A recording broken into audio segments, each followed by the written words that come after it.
আরেকটা প্রশ্ন আসতে পারে আপনাদের মাথায় যে এই পাইপগুলো কখনো জাম খেলে কিভাবে ক্লিয়ার করা বা কিভাবে ক্লিয়ার করবেন। আচ্ছা, যারা পাইপ উপর দিয়ে নেন তাদের উদ্দেশ্যে একটা কথা বলি। যেমন যদি আমরা পাইপটা এইখান থেকে নিতাম, সেক্ষেত্রে আমাদের যে সমস্যাগুলো হতো, পাইপগুলো সবসময় ওপেন থাকতো, ভাঙার সম্ভাবনা থাকতো। এবং আমরা এখন এই পাইপটা নিচ দিয়ে নেওয়াতে, ফ্লোর দিয়ে নেওয়াতে আমাদের জল ছাদের নিচে চলে যাচ্ছে, জল ছাদের নিচে চলে গেছে। এখন এখন এই পাইপগুলো কিন্তু কোনো প্রকার আর কখনো ভাঙার সম্ভাবনা নাই।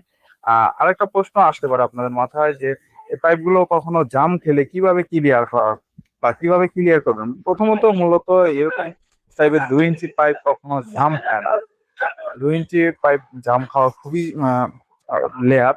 তারপরে যদি জাম খায় সেক্ষেত্রে আমাদের প্রেসার পাম্প আছে, এবং অ্যাভেলেবেল এখন সব জায়গায় এরকম প্রেসার পাম্প পাওয়া যায়, যে প্রেসার পাম্প দিয়ে আপনারা চাইলেই প্রেসার ক্রিয়েট করে এই জামগুলো ক্লিয়ার করা পসিবল। তো আমার মতে সব থেকে বেস্ট হলো এরকম জল ছাদের নিচেই পাইপগুলো চলে যাওয়া। সেক্ষেত্রে বিল্ডিং এর ছাদের সৌন্দর্য আরো বেশি বৃদ্ধি পায়, এবং ছাদটা আরো বেশি ভালো লাগে, খোলামেলা লাগে।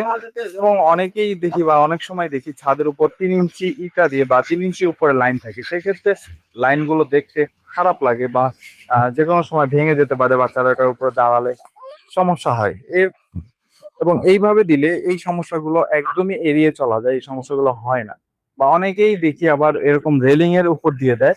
রেলিং এর উপর দিয়ে দিলে যে সমস্যাটা হয় এরকম ছাদের উপর কিন্তু 10 ইঞ্চি এরকম একটা করে কলম থাকে, সেক্ষেত্রে আমাদের যদি এখান থেকে ঘোরাতে হতো, এখানে একটা ভ্যান, এখানে একটা ভ্যান, দুইটা এলবো লাগতো, এবং এখানে দুইটা এলবো, এরকম প্রত্যেকটা কলমে দেখতে পাচ্ছেন এখানে কতগুলো কলম, সবগুলো কলমে আমাদের এরকম দুইটা দুইটা করে এলবো এক্সট্রা খাওয়ানো লাগতো অতিরিক্ত, মানে প্রতি কলমে আমাদের 4টা এলবো অতিরিক্ত খাওয়ানো লাগতো।